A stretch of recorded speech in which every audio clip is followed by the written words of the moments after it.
Assalamualaikum warahmatullahi wabarakatuh. Sambah sujui juk simpuah sabare bungka nampiawai naraculuruih main daun. Indak basisiah jo basibak, indak bainggo jo babate. Ko kete indak basabui namo, ko kadang indak babilang gala. Wujud sambah nantaserak kapado penonton kasadonyo. Semoga dosa nambo dan kita kasadonyo selalu dalam lindungan Allah Subhanahu wa taala. Amin ya rabbal alamin. Minangkabau adalah suku bangsa yang secara genealogis memakai sistem kekerabatan matrilineal. Sistem matrilineal termasuk unik di dunia. Hanya ada 5 suku bangsa yang memakai sistem penarikan garis keturunan melalui ibu ko. Ada suku bangsa Indian di Apache Barat, suku Khasi di India Timur Laut, suku Naki di Tiongkok, suku Trobriand di Papua Nugini, dan suku Minangkabau di Sumatera Barat. Matrilineal berasal dari bahasa Latin yaitu mater nambah arti ibu dan linea nambah arti garis. Jadi matrilineal berarti mengikuti garis keturunan yang ditarik dari pihak ibu. Secara umum, sistem matrilineal juga memberi legalitas kepada padusi untuk berkuasa matriarkat. Oleh karena itu, sistem adat matrilineal tidak hanya pada penarikan garis keturunan berdasarkan garis ibu, akan tetapi kekuasaan juga berada di tangan padusi. Di Minangkabau, sistem matrilineal diinternalisasikan ke dalam sebuah pola nan unik. Praktek matrilineal indak lapeh dari falsafah adat basandi sarak basandi kitabullah. Islam sebagai sebuah agama dan adat sebagai sebuah tradisi. Alama akulturasi menjadi sebuah pranata sosial dan mapan. Diksi agama dan diksi adat saling berkolaborasi membentuk suatu norma yang berlaku sejak dulu hingga kini. Dalam pepatah adat berbunyi, si muncak keparak mambola diang, jatuh terambau ke dalam sama, pasuaklah pau keduanya. Adat ju sarak baawe ju tabiang, sanda basanda keduanya. Praktek matrilineal tergambar melalui penarikan garis keturunan dan pengelolaan harato pusako. Pola hidup matri lokal juga masih umum dilakukan. Sepasang suami istri yang baru menikah akan tinggal di rumah keluarga padusi. Dengan itu, padusi di Minangkabau mendapatkan tampak dan diperlakukan secara terhormat. Berdasarkan falsafah adat basandi sarak basandi kitabullah, maka bagi orang Minangkabau menghormati padusi sama halnya dengan menjalankan perintah agama Islam. Dalam Islam, padusi sangat dihormati. Padusi adalah ibu yang melahirkan kita, generasi di masa lalu, di masa kini, dan di masa yang akan datang. Jika dikaitkan dengan ajaran Islam, penghormatan terhadap padusi di Minangkabau sejalan dengan apa yang diajarkan Rasulullah Sallallahu Alaihi Wasallam. Dalam sebuah hadis dikatakan dari Abu Hurairah radhiyallahu anhu, beliau berkata, seseorang datang kepada Rasulullah Sallallahu Alaihi Wasallam dan berkata, wahai Rasulullah, kepada siapakah aku harus berbakti pertama kali? Nabi Sallallahu Alaihi Wasallam menjawab, ibumu. Dan orang tersebut kembali bertanya, kemudian siapa lagi? Nabi Sallallahu Alaihi Wasallam menjawab, ibumu. Orang tersebut bertanya balik, kemudian siapa lagi? Beliau menjawab, ibumu. Orang tersebut bertanya kembali, kemudian siapa lagi? Nabi Sallallahu Alaihi Wasallam menjawab, kemudian ayahmu. Hadis Bukhari nomor 5971 dan Muslim nomor 2548. Pada masyarakat Minangkabau, padusi dikelompokkan kepada 4 tingkatan berdasarkan ciri fisik, kematangan emosional, dan perannya di dalam masyarakat. Yang pertama adalah batino, seorang padusi nan baru lahir sampai nyo menampuh masuk kanak-kanak sampai sebelum akil balik. Urutan yang kedua adalah gadis, yaitu padusi dari masuk akil balik sampai masuk sebelum menikah. Padusinan urutan ketiga adalah padusi, yaitu wanita atau padusi nan alah bersuami. Dan yang terakhir adalah perempuan, yaitu padusi nan memiliki usia lanjut dan dimulai ketika alah menjadi nenek dalam sebuah keluarga. Sedangkan berdasarkan status sosialnya sebagai seorang ibu, maka padusi disebut juga dengan mande, ande atau mande. Sedangkan nan dituakan di antara mereka dan ditunjuk dengan mekanisme adat disebut juga mande soko. Mande soko sama dengan budak kanduang, memegang peranan penting dalam menjaga maruah suku atau kaumnya dalam kehidupan masyarakat. Inyo dipercaya dalam mengawasi, mengatur segala sesuatu yang terkait dengan tugas padusi secara adat. Inyo adalah sumber teladan dan panutan dalam menjaga sikap dan perilaku generasi penerusnya, terutama padusi. Bagi orang Minangkabau, padusi adalah simbol yang terhormat dan harus dijaga. Malu seorang padusi idealnya adalah malu suku atau kaumnya sendiri. Sekaitan dengan itu, pepatah menggambarkan keadaan tersebut. Hino mulia sebuah kaum tergantung dengan padusi. Tuak parang bisa berdamai, tikam bunuh diberi maaf, rabik rampeh dilimaui, tapi kok padusi dia aja malu, jando digungguang orang tabang, gadis terpakiat dalam samak, maka tak tutuilah segala pintu damai, tak sintak segala kaum, jago suku bangun dubalang. Disiko nan cadiak ka bapakaro, nan bagak ka malalah, nan kayo tajun juarato, pendeknya, malu mesti tabangki, kama anyi kama dipinte, walau ka dalam lawi basah, dimailang dima dicari, biar ka sudut-sudut bumi, tak lalu dandang gayi, digurun ka ditanjakan, jika tak mungkin dinanlahi, dibatin dilalukan. Hino mulianya suatu kaum tergantung padusinya. Kalau peperang bisa berdamai, kasus pembunuhan bisa diberi maaf dan seterusnya. Akan tetapi kalau padusi nan Allah diberi malu, akan membuat malu kaum dan sukunya. Maka sedunia unsur akan ikut terlibat menyelesaikannya. Suku bangsa Minangkabau memiliki sistem nilai, norma dan kearifan lokal dalam menjaga kehormatan seorang padusi.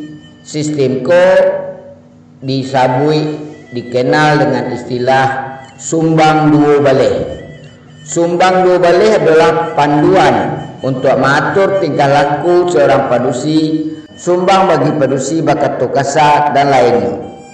Darinya kemajuan teknologi dan informasi adalah hampir menggantikan ruang-ruang publik ke dalam ruang-ruang maya dan Allah membantu komunitas dan gadang secara fungsional. Melalui internet, media sosial dan sebagainya Allah membawa perubahan sosial di tengah kehidupan masyarakat. Perubahan sosial merupakan suatu yang tidak bisa dielakkan. Ia akan berdampak kepada kebudayaan suatu bangsa.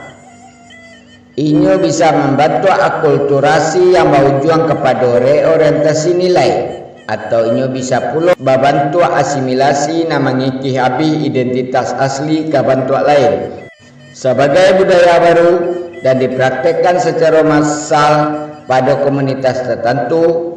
Nah, hal itu akan menghilangkan identitas sosial masyarakat dalam suatu komunitas budaya non homogen. Hilangnya identitas kelompok terkadang tanpa disadari oleh masyarakat pendukung suatu kebudayaan. Perubahan pola perilaku individu akan mengakibatkan perubahan perilaku kelompok. Pada akhirnya, lamahnya kontrol sosial yang mengakibatkan terjadinya pembiayaan Allah mempercapai proses degradasi identitas, nilai dan budaya masyarakat. Mengenai perubahan ko, Pepatah Minang lah menggambarkan Sakali ayi gadang, sakali tapi yang berubah. Cupaklah diambil orang pengalih, jalanlah diasak di orang lalu. Sesuai bak bunyi pantun, babelok babilin-bilin dicapu tubuh lapadi, dek elok orang tak ingin, dek basuh dulu hati. Nan kuriak yolah kundi, nan merah yolah sago, nan bayak yolah budi, nan indah yolah baso. Beberapa contoh perilaku sumbang tersebut antara lain adalah sumbang padusi untuk duduk berselo seperti laki-laki. Idealnya padusi itu duduknya bersimpuah. Sumbang bagi padusi duduk berdua-dua dengan laki-laki dan bukan murimnya ditampak nalangan. Sumbang bagi seorang padusi tagak di tepi jalan seorang diri tanpa ada tujuan yang jelek. Sumbang bagi padusi juga memakai pakaian yang sempit dan membantu lepak tubuhnya. Sumbang bagi padusi berjalan seorang, berjalan bagagih-gagih, berjalan di depan laki-laki. Sumbang bagi padusi berbisiak-bisiak di muka orang ramai. Sumbang bagi padusi berkatuk kasar dan lainnya. Darinya kemajuan teknologi dan informasi adalah hampir menggantikan ruang-ruang publik ke dalam ruang-ruang maya dan Allah membantu komunitas dan gadang secara fungsional. Melalui internet, media sosial dan sebagainya Allah membawa perubahan sosial di tengah kehidupan masyarakat. Perubahan sosial merupakan suatu yang tidak bisa dielakkan. Ia akan berdampak kepada kebudayaan suatu bangsa. Ia bisa membantu akulturasi yang berujung kepada reorientasi nilai, atau ia bisa pula membantu asimilasi dan mengikis habis identitas asli ke bentuk lain sebagai budaya baru dan dipraktikkan secara massal pada komunitas tertentu. Nah, hal itu akan menghilangkan identitas sosial masyarakat dalam suatu komunitas budaya non homogen. Hilangnya identitas kelompok terkadang tanpa disadari oleh masyarakat pendukung suatu kebudayaan. Perubahan pola perilaku individu akan mengakibatkan perubahan perilaku kelompok. Pada akhirnya, lamahnya kontrol sosial yang mengakibatkan terjadinya pembiayaan Allah mempercapai proses degradasi identitas, nilai dan budaya masyarakat. Mengenai perubahan Pepatah Minang lah menggambarkan, sakali ayi gadang, sakali tapi yang berubah. Cupaklah diambil orang pengalih, jalanlah diasak di orang lalu. Sumbang dua balik sebagai sebuah sistem nilai aki-akiko kembali rami dibicarakan, diperbincangkan. Ini menjadi topik dan selalu angin di meja-meja diskusi, di kalangan akademisi, seminar, workshop, makalah, bahkan celoteh lapau. Nampaknya ada ketertarikan dan kecenderungan untuk kembali mempelajari dan mengkaji kearifan lokal tersebut. Ada keinginan untuk menghidupkan kembali romantisme masa lalu di tengah hantaman globalisasi. Tidak dapat dipungkiri, perilaku padusi di Minangkabau saat itu Allah mulai bergeser mengikuti tren perkembangan zaman. Apa yang dianggap baru atau modern secara perlahan Allah menggerus nilai-nilai tradisional dan Allah ada sebelumnya. Saat kini padusi Minangkabau banyak yang tidak tahu dengan sumbang dua balik. Perilaku padusi terutama gadis bukan sekedar sumbang jangga, akan tetapi Allah ada dan salah menurut norma adat. Sebagai generasi milenial, anak gadis Minang saeko lebih capek mengetahui, menerima dan mencontoh nilai-nilai baru, tren-tren baru terkait dengan gaya hidup, mode, makanan, tokoh idola dan lain sebagainya. Mereka sangat mudah menemukan sedunia itu melalui gadget dan canggih di tangannya. Sabut saja Facebook, TikTok, WhatsApp, Instagram, Twitter, dan sejenis lainnya adalah menjadi ruang baru dalam berkomunikasi. Hubungan melalui medsos itu terjadi antara individu dengan individu dan disebut dengan istilah chat japri dan bahkan bicara langsung yang dikenal dengan istilah video call. Hubungan antara individu dan kelompok dengan identitas nan sama juga dapat dibangun mudah terrealisasi melalui grup-grup yang beragam di media sosial. Mudahnya akses informasi secara global Allah memberikan andil nanggadang dalam perubahan perilaku padusi Minang saat ini. Mereka lebih mahir menggunakan jari-jarinya dalam mengusap smartphone dibandingkan mengapa dan memahami sumbang dua balik sebagai kontrol mereka agar tetap menjadi padusi terhormat dan bermartabat. Lamahnya kontrol sosial pada padusi baik dalam keluarga inti maupun dalam keluarga yang lebih gadang kelihatannya juga menjadi pendorong maraknya perilaku sumbang dan salah tersebut. Idealnya, secara struktural dan fungsional, Allah ada mekanisme yang terbentuk secara alamiah dalam mengontrol perilaku sosial dalam masyarakat. Di Minangkabau dikenal dengan istilah tungku tiga sajarangan, tali tiga sapilin. Iko merupakan istilah untuk tiga orang unsur pemimpin yang sangat menentukan dalam sistem nilai dan norma yang mengatur aktivitas sosial masyarakat. Tiga unsur itu adalah nini mama, alim ulama, dan cadiak pandai. Masing-masing mempunyai fungsi sosial berdasarkan status sosial mereka di tengah masyarakat. Nini mama adalah laki-laki yang dituakan secara adat berdasarkan tingkatannya biasa disebut dengan mama kepala waris, mama kepala kaum, mama kepala paroi, dan pangulu sebagai pimpinan tertinggi satu suku. Cadiak pandai adalah laki-laki yang dianggap memiliki ilmu dan wawasan yang sangat luas dalam berbagai aspek kehidupan. Dan alim ulama adalah laki-laki yang dituakan dan memiliki kemampuan yang cukup dalam hal keagamaan. Sedangkan mandi soko dan bundukan doang juga termasuk orang yang dituakan secara adat dan berperan dalam mendidik generasi penerus dan hal lain yang terkait status dan peran sosial padusi secara adat. Terkait alkohol, dalam pepatah adat juga disebutkan kalau paku kacang balimbiang pucuknya lenggang-lenggokkan.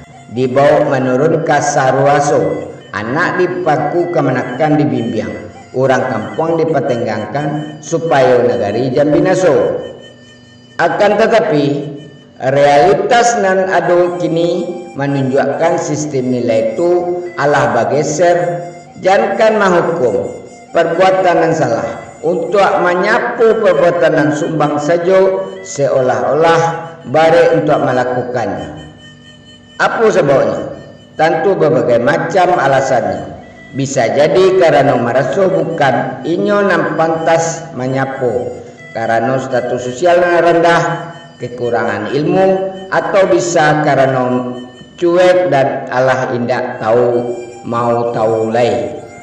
Apalagi kalau ibu, bapak dan mamaknya dan secara adat memiliki tanggung jawab penuh indak mempermasalahkan perilaku sumbang atau salah yang dilakukan oleh anak dan kemenakannya tersebut. Agaknya perubahan sosial dan kultur masyarakat Minangkabau yang terbuka Allah menggeser eksistensi peranata sosial dan adil sebagai sebuah regulasi ideal bagi masyarakat.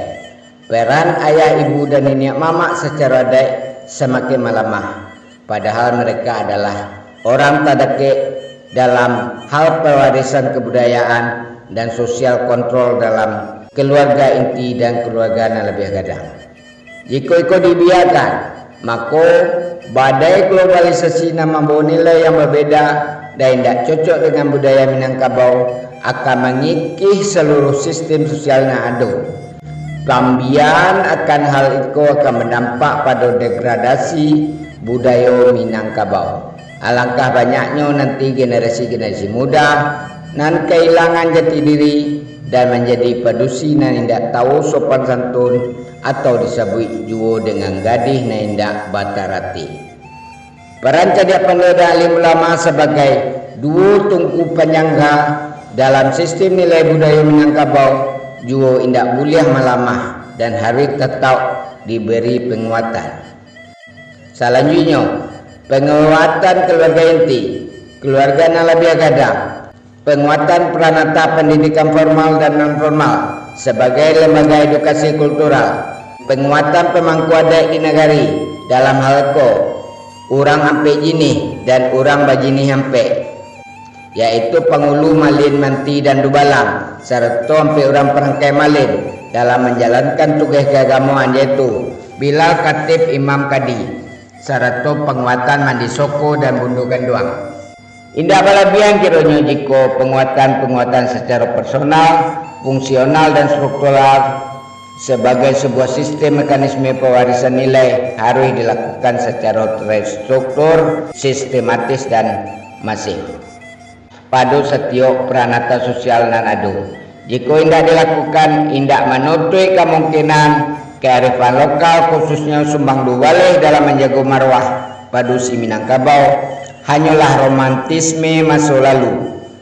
Iko hanya akan tetap menjadi topik nambah itu ideal dan seksi dalam diskusi-diskusi para akademisi yang memenuhi ruang media massa, buku, media online, sosial media, dan perbincangan para praktisi kebudayaan. Itulah dan sanak kesedunya video untuk kaliko nambah judul Sumbang Dua Baleh Antara Realitas dan Romantisme Masa Lalu. Semoga itu bisa menjadi pelajaran untuk kita bersama dan ada nilai manfaatnya, dan mohon maaf atas segala kekurangannya. Diskusi terbuka di kolom komentar. Wassalamualaikum warahmatullahi wabarakatuh.